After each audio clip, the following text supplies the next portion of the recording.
By the way, I wanted to get your take in general on G2, because obviously once upon a time they were like, along with Team Liquid, they were supposed to be the shining stars of Europe. Like, they're the team that if you look at the org, you should always be able to get good players if you're G2. Yep. They might be the best esports org in the fucking world. And if people don't know, the reason why I'm interested to know is because I'm actually quite good friends with Carlos, the owner of G2. And I know that the way he runs his teams, he is a super hands-on owner. Like, for real, he is sometimes directly involved with who players get signed to the different teams. But I know his approach as a result is he sort of has a guy in each team, you know. So in CSGO, once upon a time it was Shocks, and now it's like Nico or whatever. And in League of Legends, it was Perks, and now it's Caps, right? The thing is, in Valorant, the obvious player it would be, because he was in G2 and CSGO, is Mixwell, right? So my question is this, Ardis, is one, are they actually getting enough good players in that sense? I'm surprised G2 can't just get anyone they want. And secondly, is Carlos, has he got too much of a sweet spot for Mixwell or something? Is that the problem? If he wasn't mates, would that be the cut you make? What do you think?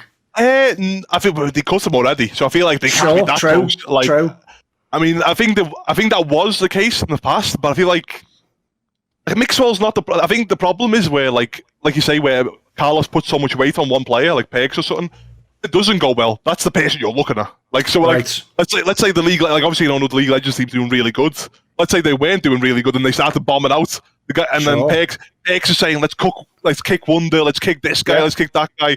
And all of a sudden, you're still shit. And Carlos would be like, listen. Yes. You're gone now, do you know what I mean? And like, I think that's the same case now where... Are they getting to this point now then? It must be surely without the results, from what I've heard, Nuki's got the roster now. So it's like, Nuki's got the power where, like, if he wants to do anything, it's like... I don't want to say he's got like the final say, but I know like he's got like a big say. But I don't know, it's like... With that style, it's like, it's super brutal. Because with G2, you know what the G2 were like. If you don't do good, you're kicked. Yeah. If people don't get it, they're not just talking a good... Like, every org says they want to win. They're the org where, for real, like, this just happened in CSGO, people don't know. They came second at the major, but because I'd told Carlos, like, look, mate, your team still isn't actually good enough to win, they still cut people from the team. There's people who came second at the World Championship and lost their job. But that's because, like we're talking about, the expectation is, if you aren't the best now, you better be in, like, 6 months, 3 months, 9... Like, that's the direction it has to go eventually, basically. That's the thing with Carlos and G2 as a thing. Like, they want the best in every game. Like, whether it doesn't matter whether it's fucking Rocket League, whether it's Minecraft competitive teams or whatever it is, they want the best of the best of the best. Probably, honestly, you know what G2 probably. Believe it, yeah, true. Like, and that's the thing. It's also brutal as a player though, where like, you know, where if you have a bad event, you're thinking in the back. I remember one thing, we were at LAN at boot camp, and we were playing with a standard. Obviously, like you don't expect that much.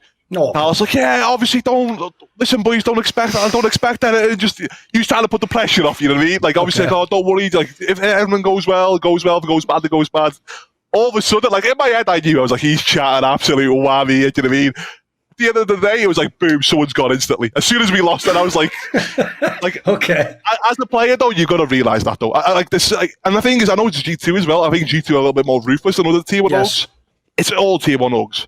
Teams like Liquid, teams like 100 Thieves, like... The other ones just do a better job with the messaging. Yeah. Like I said, they sound like they kick, oh, we didn't want to have to kick him and he's a great guy. I hope everyone else picks him up. But you know behind the scenes, they ruthlessly like, he's just not good enough. Get the next guy in. Yeah, of course. And that's what I love about Carlos. Like, even though I got fucking yeeted, but he's up front. He's just honest, right?